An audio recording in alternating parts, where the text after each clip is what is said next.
Eden, I noticed that you came out of Monash University with a degree in sociology and anthropology. So, how did you get into copywriting? That's a really good question, actually. I kind of fell into it accidentally because I started working in sales while I was at university to help pay my way, to help pay the rent and the bills during my studies, and I actually fell in love with it. Surprising for someone when I and I thought they were worlds that would never ever meet. So, and sociology and anthropology is about understanding people, and looking at the impact of culture and societal institutions. And on the other hand, marketing is about a lot about that psychology and that you and sometimes again, at least that was my opinion back then, a lot of marketing was or advertising especially was very exploitative, and so it was looking to tap in or to use psychology to get people to buy things that they didn't want. But actually, it was kind of an interesting juxtaposition in the beginning in those early days. It's almost like poacher turned gamekeeper. Well, yeah, yeah, it's kind of like that. So what I actually found was that the sociology anthropology made sales really authentic. Like it all became about establishing connection and seeing if you could help someone rather than saying you have to buy this thing now because I said so. Or, so it actually Mm. um it really showed me that there was a really empathy. There's a way to do sales, there's a way to do marketing with empathy, which was something that I hadn't come across before then, but it was a really interesting combination. And then for that role, I was doing so much copy for everything. I was copywriting sales pitches, product descriptions. I was training new people underneath me in how to use as well these empathetic selling methods. And then when we moved from Australia to Israel, that's when I switched into copywriting full time. I realized I didn't have to do the sales presentation bit as well. I could just do the writing bit and still help people get to know new products and help people, this way. So, are there any elements of sociology and anthropology that you use today? Absolutely, pretty much everything that I learned, and particularly in anthropology, it's had a huge impact on my approach to copywriting and marketing in general. I think one of the things a lot of marketers do, they emphasize, and a lot of people in the industry emphasize that marketers need to understand psychology, how we respond to different triggers, or how you can position products and things like that in order to appeal to people more. But on the other hand, anthropology comes from a completely different perspective. It says, well, hang on, don't come from a top-down approach saying you have this amazing product and now you're trying to sell it to someone, push it on to people. Try and understand where what's happening in people's lives, how they see the world, what's happening, what do they care about the most, and then try and reach them using their own perspective.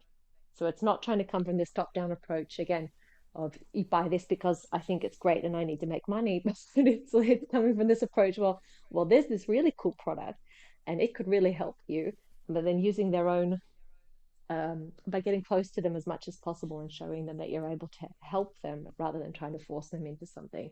So it absolutely underpins everything that I do today.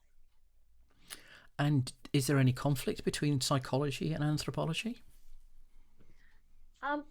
Not really, but then again, it depends. It depends on what the advertiser or the publisher or the marketer is looking to achieve. Again, we'll see a lot of you'll see a lot of instances of like dark UX patterns or dark patterns, in design or in copywriting, where there'll be subtle changes in words that people might use on purpose in order to tap into existing desires and things. So you have to tread carefully. Again, it's a very interesting area, empathy and marketing, or empathy and psychology. There's a very fine line between being helpful and being manipulative. Everything needs to be taken into consideration, but at the end of the day, we're trying to get the best balance. But I think anthropology, for example, the emphasis is really on the end person and their experience and their life. So how are you enabling them to live their best version of their life, and not just trying to, again, not just coming back to the approach of trying to force something on someone. So, buying rather than selling. People Yes, buy rather than sell. Okay. yes, exactly. People buy rather than being sold to. It's a very different experience. Are you giving someone the tools and information to make a conversion decision, or are you again, trying to force them to buy something. It's a slight shift in understanding, but but from an end user's perspective, it's powerful. You want them to feel like they're confident in making a buying decision. So you describe yourself as a conversion copywriter. What's the difference between that and SEO? Well, there's a lot of crossover with that in SEO, but again, SEO is is primarily about trying to get the pages that you're working on to rank well. So when someone is doing organic searching, they're coming across, they're looking for information on something, that the information that you've got comes up and that's easily accessible. That said, conversion copywriting, it is definitely complementary to SEO. I'd say it's very similar to direct response copywriting, which is what you think of the golden age print ads, like from the 50s and Mm-hmm. 60s, Ogilvy and all those, all the Joseph Sugarman, all those old style long Yep. form print ads that everyone still loves and talks about on LinkedIn all the time. But as well the old form sales letters and advertorials. But when you combine the two of them together, you actually get I find conversion copywriting helps give a good structure to SEO pages, where it helps you define a clear layout for the information instead of just randomly jumping from one SEO heading to another within the scope of a page. But it helps give a good flow and structure to the page so that people enjoy what they're reading at the same time. And then by the time they've come to the end of the page, they've made a decision as to whether they want to convert or not. Is it advisable to have somebody who writes for SEO and somebody that writes for conversion, or can the same person do both roles? So usually it would be best to have one each. There are some very rare birds out there that can do both, and good for them. But they are very different worlds, even though there is a good amount of crossover in terms of general good writing skills and page layouts. So especially when you get deep into technical SEO, figuring out where links should go and how things should link, how the pages should interlink together. It's an additional skill set that most conversion copywriters wouldn't have. And conversion Mm-hmm. copywriting is not necessarily a skill set that every SEO expert, or especially a technical SEO expert, would have. So usually when I work, for example, with clients, a lot of the time they have someone doing SEO for them. And so I collaborate with them to make sure that their website pages rank well in terms of search engine results. But at the same time, it's not something that I personally do. So which comes first, SEO or copywriting with regard to the final copy? So I'm a little bit biased here. but, That's um, okay. it's all right. Well, look, it can really go either way. And to be in total transparency, I've done both when working with clients. But normally, what's really good is to have an idea of what topics or information we need to cover on the page from an SEO perspective, but then to let the copywriter write freely, as in to be able to put whatever they want on the page, to structure the information so that's going to deliver a good user experience and also be persuasive, and then rework SEO keywords and things back into the copy, and then do interlinking between pages and things like that. Um, Again, so it's kind of like it's a back and forth. Like if they work together, so usually the primary driver is the copywriter for the pages, but it can go either way. It's usually very collaborative. So I've noticed that one would normally associate a copywriter with web pages and blogs and things like that. But as we're being more and more influenced by social, such as Twitter, Facebook, LinkedIn, even Instagram, etc., do you think there's a significant difference for copywriting for social channels as there are for web channels? Absolutely, absolutely. Simply because the user's experience, so first of all, a user's expectations of what kind of content they're going to interact with on those platforms is very different, and the way that we behave on these platforms is very different to how we behave on a web page. So even though, for example, when you land on a web page, most people are going to scroll up and down until they find something interesting and stick with it, um, the web page is defined, like it's got a defined length. Whereas in a social feed, it's endless.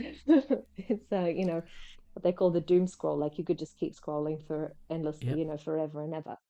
Um, and again, on web pages, for example, the content is coming from one source or one authority, and most of the time they're published by a single company, or they're published by a news site or some sort of authority that has some sort of control. So there's always one source. Whereas on social media, even though, you know, there's an algorithm and there's still a company running behind it, you've got multiple different viewpoints and different types of content, videos, text only posts, GIFs, you know, all kinds of things coming up in the content. So we interact with them in very, very different ways we behave differently on these platforms, and we have different goals when we're on these platforms. Um, that change slightly. So it is still within the realm of copywriting, but it is a slightly different skill set. For example, it's very different writing a social post, for example, to writing a web page or a landing page. And you can still drive conversions through social and measure them.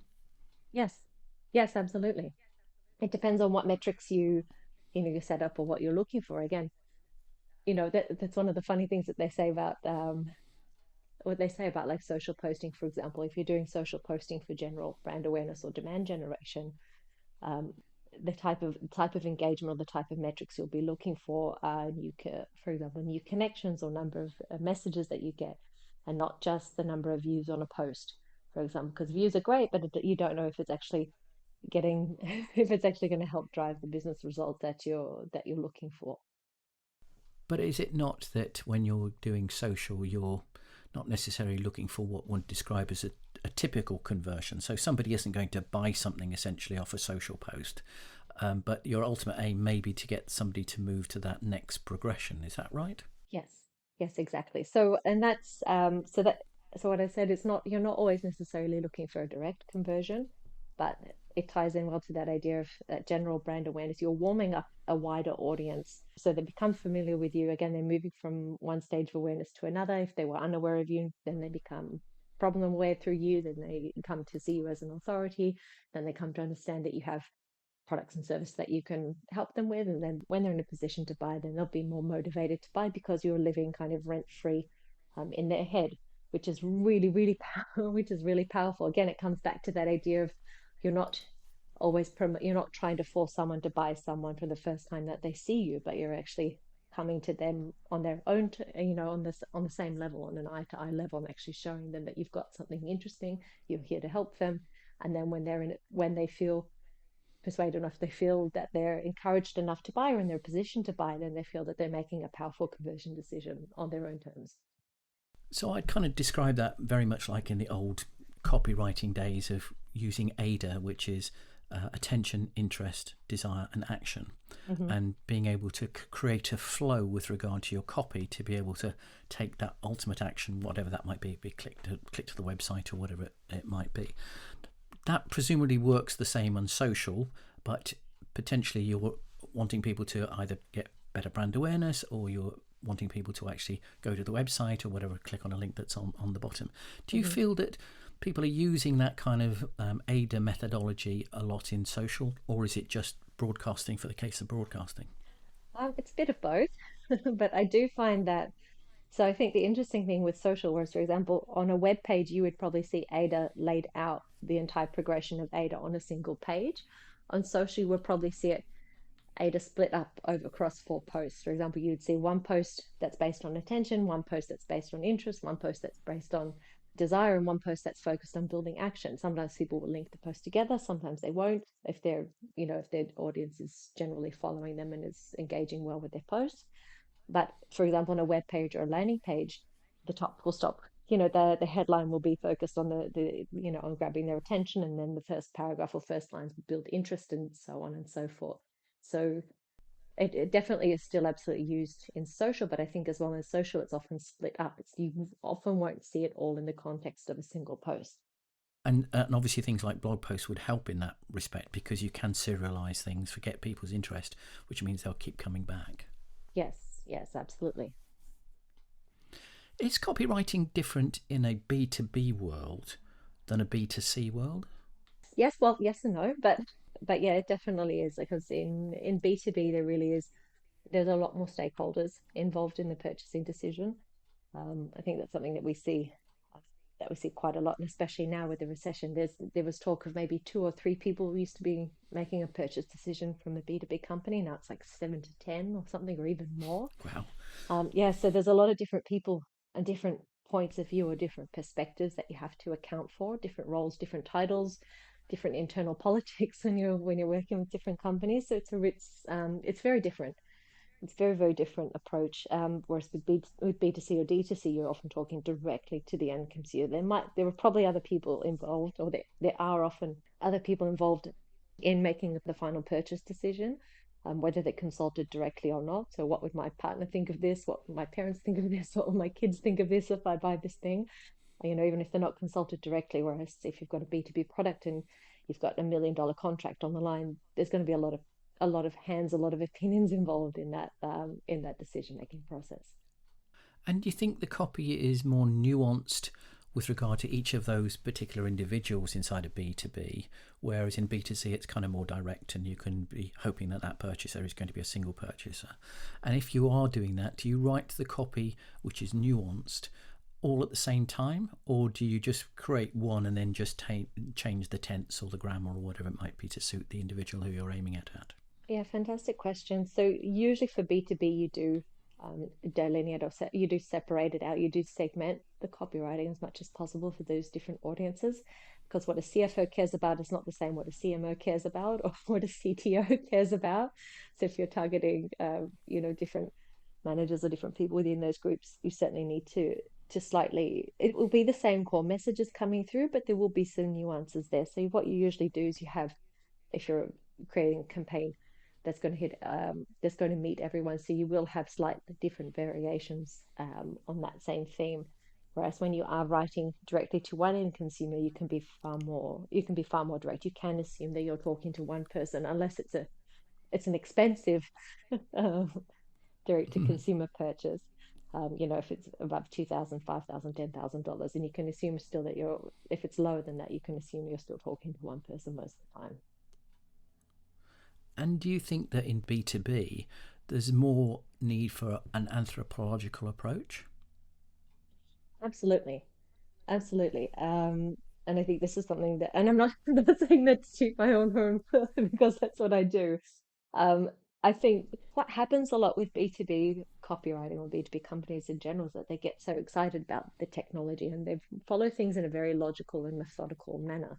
But at the end of the day, people are people, and Mm-hmm. we're all still complicated human beings. And we often say things that we think we'll do, but then when we're actually faced with a situation, we behave far differently. So, and each one has a different perspective, different worries, different concerns, and different hopes, dreams, and desires. So I think, and anthropology, it shows, especially, and I'm working with a lot of tech companies. So anthropology shows the human impact of technology and not just what that technology is. And we see a lot of companies saying, like, we're number one, or our platform is the fastest, the smoothest, the seamlessness, or the, they'll come up with all these things that Yeah. they'll make all these claims, but it talks about the technology and it doesn't talk about the human impact. And I think that's something that's really missing with a lot of technology. And only now companies are starting to realize, like, hey, we have to talk about how it's actually helping people. I think this quite an analogy with the anthropological approach as well. Is startup tech companies basically sell on tech, Hmm. that they are the fastest, the newest, the most exciting, or Hmm. whatever it might be. And the CEO will often have their tech people writing copy on their websites Hmm. because they're trying to explain the tech and what that difference is between their competitors. Yet as that company matures, it does become less techy, well, hopefully so, and more, as opposed to speeds and feeds, as we call it, it Hmm. becomes more features and benefits. And even to the point of the features don't really play more towards the more mature company. It's more about the person who's consuming the product's Hmm. benefits as Yes. opposed to the tech benefits that goes into that. Would you say that happens a lot to companies that you deal with? Absolutely. And I think, and it's not a bad thing, because at the end of the day, when companies are first starting out, the easiest way for a startup to get traction, for a tech startup to get traction, is by showing the performance of their product, by talking about how the tech works, showing, yes, it leads to an incremental increase, or, a measurable increase in output or productivity or speed, or, whatever metrics they use to show. They need to have that explanation, because that proves the validity of their product, because they don't yet have enough customers, or they don't yet have enough social proof and things like that to actually to give total weight to their argument. So it really helps them build a case for why someone should invest their faith their faith in them, and start out with their product or give their product a shot. Whereas as they do grow and expand, they get feedback from their customers, they hear more, they learn more about it. It definitely becomes more about the benefits of the features and not just the features themselves. So you've been doing this copyright conversion for nigh on 14 years, I think now. It's 2008 when you were with Atomic Designs, you kind of started into this. What's the most toughest, or what's the toughest copywriting challenge that you've faced? And are there any learnings that you got from that that you could share with us? It's a great question. So I think the hardest challenge I had was realizing that I couldn't change everything about the buying process, just with the copywriting. I was working with a very big client on a campaign that they were running through their LinkedIn ads and landing pages, and they were targeting C levels for their offer. And I asked them, so what happens when someone fills it? We want them to fill in their information in the lead gen form and click submit at the bottom. What happens? Like, what's the next step? What happens to them after they click? And they said, well, an SDR gives them a call and vets them for 15 to 30 minutes. I said, are you kidding me? I said, you're Mm, getting C-level executives on the phone and you're going to send them to an SDR before they actually get to see a demo or who has the time? And they said, that's the way it's done. Like, that's how we filter through the leads, and that's how we sell. And it was hard to make peace with that because it I don't know very many C levels who have that kind of time to invest in being vetted. 15 to 30 minutes of a CEO's time is extremely, extremely valuable. It's worth thousands of dollars to the companies. I'm not sure if they have that spare to actually invest in something um, that might not actually take them anywhere, might not move them closer to learning about the product. But so instead of fighting against that, because I'm not, it wasn't in my position to tell them, to change their entire the way they run their sales cycle. yeah. We said Although we that would focus. probably been a very good idea. I did say this is, you might want to consider changing changing something the way you do something. You can change the number of fields on the form, or you can do something. You can look at the email addresses coming through, double vet them, and then just send an AE straight to them or pull them up immediately for a demo. Anyway, I did give them some recommendations, but at the same time, I said, okay, so what can we do to this landing page, or what we can do to these ads to make these C levels to not be frustrated if that's going to be their experience. To say if they were to make them feel so motivated or so excited about potentially filling in the information that they would not be deterred by 15-minute vetting call with a junior sales rep. So it was looking at trying to make sure that the copy on the page was speaking to them as much as possible, and so not going so really talking about the end benefits for them and what this meant for them, or that transformation that this would deliver to their business on a high level, to really help increase those feelings of motivation, to try and help them feel excited about this is something that was really, really interesting for me, so that again, so they wouldn't feel annoyed if they were going to click through and get stuck on a 15-minute call before they'd actually see a demo. Would you say that copywriting for conversion is an incremental process? So you might make a couple of wins and then do the testing to see whether it's working. But in the process that you've just described, where it seemed obvious to us on the outside that the process wasn't good in the first place, that CEOs don't give up their time. Mm-hmm. Did you ever get the opportunity to go back and say, okay, we're getting some increases in conversion, but perhaps we could do more by actually not expecting a CEO to be the first port of call in this with a sales associate? Does that ever work? It depends on what. I think a lot of the time it depends on what we're being brought in for in terms of projects, or Mm-hmm. what that scope is, or if we're there to drive change management, or if we're there to help That's execute true. on a brief. Obviously, when you're being brought on as a trusted partner, they're often going to listen to or value your opinion with the approach. But at the same time, and I say it's not like that you have to pick your battles, but you have to, take into consideration. You can make recommendations. At the end of the day, it's on the client to decide whether they want to go ahead with that or not. And again, as being an outsider or being an external vendor, it comes with pros and cons. Mm-hmm. Pros is that you can see things that they don't see, but then the cons are that they see things that you don't see because they're in the thick of it every single day. So there can be multiple other considerations that we're not aware of sometimes when we make these recommendations. So because it would mean they have to fire half their sales team and reroute things a different way. And that's not always possible. In your title or the service you offer, use the words conversion copywriting. Is conversion more important than customer experience? I would say no. I would say no. And the reason is because I think there's an interesting shift that happens again if when we focus too much on the conversions, we go back too much into old direct response style copywriting, where I think it's really focused on getting someone to do the thing, to take that one action, or to do, to make that conversion, to make that decision and convert. And it's helpful, but at the end of the day, we know that maybe 1 to maybe 5% of any audience is actually actively looking to buy now. It's really not a very large amount of people. So Mm-hmm. people complain why conversion rates are so low, and it's like, well, this we're often targeting a lot of people, but not not very many of them are actually looking to buy right now. So, they don't feel the pain enough, or they're not interested enough, or they don't have the budget, or it's just not, on their radar right now.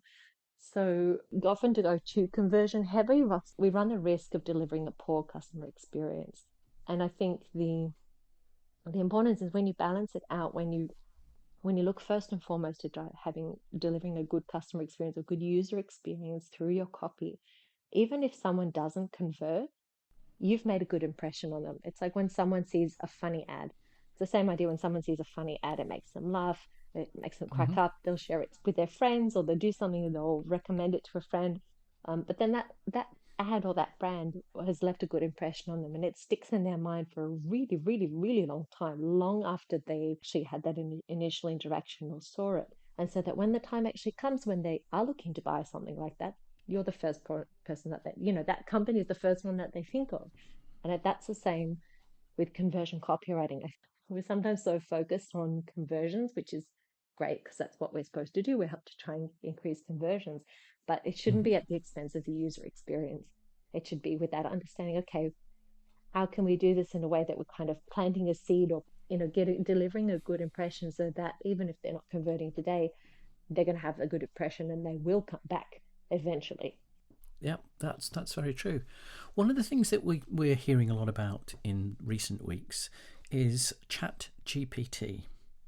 Uh-huh. And there's kind of thoughts about this is the best thing since sliced bread, although I've rarely found anything that's as good as unsliced bread myself, because it obviously tastes a lot better. Mhm. But should companies be embracing it, or will it be just employees see it as a threat? So and that's a very tricky thing to it's very tricky to answer, but at the end of the day, it depends on how companies are going to use it. And this is not just the case for ChatGPT, it's the case for all kind of AI. If the company is using it to think for them, or if it's helping them do better work faster, or it's just to do all the work for them. So or to do, sorry, more work for the sake of doing more work. And I'll give you just an example. A few years ago, and even still today, companies would pay maybe $5 to $10 to a content mill and wait 3 to 5 days to get, an SEO stuffed blog post, in which they'd upload. And so Mm-hmm. they'd be out of pocket, $10 and 3 days of time. And now you can do it ChatGPT for free in seconds. So there are a lot of people that have immediately jumped on it and have started publishing content at scale, but it's just like the rubbish content that was coming out of a lot of content mills. If you put rubbish in, you're getting rubbish out. If you're not giving it clear instructions or giving it good directions, then you're also going to be getting out content that's not really actually going to do anything. It's just creating more noise for the sake of creating more noise, more for the sake of more, rather than trying to help you do work better or augment your work, or help, again, doing better work faster. I'll give you an example. Like, I play around with ChatGPT a lot, and often it's just to help me break through the blank page. For example, the writer's the biggest Mm-hmm. fear is that that blank page, that blinking Yeah, cursor. Where do you absolutely. get started from? So even if you feed it a little bit of bullet points and it spits out something that is terrible, at least you go, well, that's not right, and that's not, um what you need to do to fix it. Yeah, and then it gives you a starting point. It helps you kickstart your own thinking and your own ideas. So that's one way. Or you can if you're struggling with a headline, you can get it in a couple ideas, ask it for some other variations, and then say, you know, get some of those variations and tweak them again and further edit them. And that really cuts down on that ideation time, because again, the blank page or waiting for the muse or that creative inspiration is something that everyone has struggled with for decades, you know, or forever even. I think it was Ernest Hemingway who once said, "There's Hmm. nothing to writing than just sit at a typewriter and bleed," uh, which, That's a which is great pretty quote. accurate for yeah, it's pretty very Hemingway. But it was very yeah, it's just very that idea that writing is a painful process, but good writing is the outcome of good thinking. So if you don't have good thinking, the writing is not going to be good. And then it's the same with ChatGPT. So if what you're putting in is not good, if you don't have original thoughts and original ideas and original research, then it's just going to keep pulling together more noise from noise that exists, and it becomes all very blurred and it all becomes more of the same. We already seen it on LinkedIn, a lot of comments, a lot of things like that. Tom Fishburne, the Marketoonist, has done a series of really funny cartoons on AI. I think what he said today was two workers discussing. One was saying to the other, "I put this bullet point into ChatGPT, and now it's spit out a whole, 3 paragraph email for me that I can Mm. pretend I wrote myself." And on the other side, another employee was saying, "Look, I'm taking this 3 paragraph email that someone sent me and summarizing it into one bullet point with ChatGPT so I can pretend I read it." It's like it's it's so if no one's actually reading what we're writing or writing things that are going to be read, it's like what's the point? So there's again, are you doing more for the sake of more? Or are you doing using it as a tool to help you do better work faster? It's a very, very, very different it's very different perspectives, and so it's the same for ChatGPT as it is for all the other AI tools that are out there. There's some great uses for it. It is helpful, but at the end of the day, you still have to know how to do the thing. You still have to know how to write in order to be able to use ChatGPT well. If I can use an analogy, there's a lot of, and I use the word chat bots that are being utilised by many organisations to be able to Hmm. reduce the manpower that's necessary to be able to answer the flood of incoming inquiries with regard to all Hmm. sorts of different things. But one of the things that I find in my experience of chat bots is that they don't have a customer experience. They have Hmm. a question and answering forum to be able to focus down your questions, and then you get pinged out somewhere, which then you have to kind of reiterate potentially to a human being exactly what you want to talk about or what the problem is or things Hmm. like that, which in my book increases frustration because Hmm. I've been sitting filling in these things on a chatbot who potentially I could have thought, if I was not so educated in AI, etc., I would think was a human being for the first 2 or 3 interactions, because often they Hmm. give it a name like Frank or Bill or whatever it might be. And then you get Hmm. to the point of you don't get what you want out of it. There must be, well, I don't know if we've got enough evidence yet, but I would think that auto generating content based upon ChatGPT or something like that is going to potentially have a short lump in the road with regard to customer experience that would have to be overcome as companies move towards ChatGPT to try and resolve some of the issues of publishing a huge amount of content. Would you say that was correct?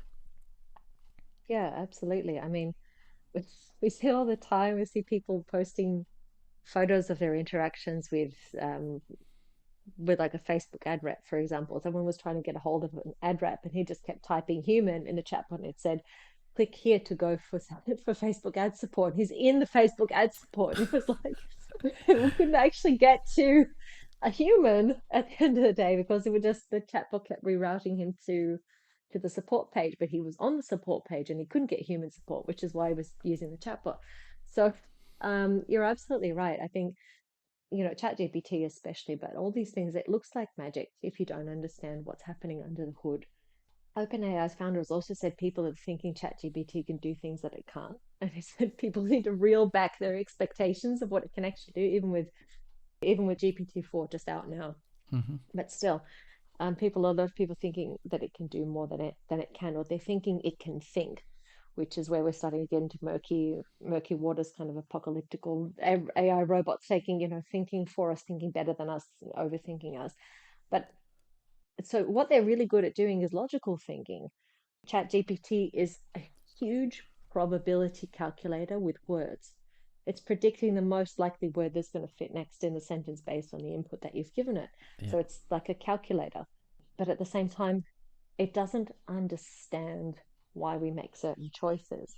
So it will understand what is the most logical choice, but it won't tell you what is necessarily the right choice. At the end of the day, we're not always rational.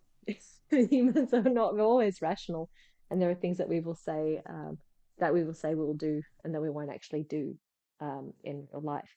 And so, what might sound like a good idea, or what actually is a good idea, they can be two very different things. So, what ChatGPT or those that it's good at doing at is predicting what is likely to be a good idea, but can't tell you with absolute certainty if that idea is actually going to resonate or it's actually going to be the best for this situation. I was just going to say, so it's probably the antithesis of an anthropologist who believes that actually it's all about human interaction and the way that people behave, etc., not just from a psychological perspective, to have some Mm-hmm. mechanical force actually just giving out the words which it thinks it might be relevant to making it happen. So one is very soft 100%. and the other one is very kind of almost mathematical, I would say. Well, it is mathematical. That's what it is. It's an algorithm, which is maths. So it is Yeah. it is actually, I might not understand how the algorithm works. But I'll just give you a small example. There's a great story back from the 90s about the Walkmans. The Walkmans. Everyone Yeah. used to have a Walkman. They were all black when they came out. They were all black. That was it. There was only black. Mm-hmm. And so they wanted to, Sony wanted to introduce a new color. They wanted to introduce a yellow Walkman, make something a little bit different. So they set up a couple of focus groups and they had everyone come in and ask, what do you think about this new yellow color? And everyone was like, yeah, it's fantastic. It's so exciting. It's so fresh. Wow, it's amazing. Yeah, for sure. I'd probably buy it and tell my friends all about it.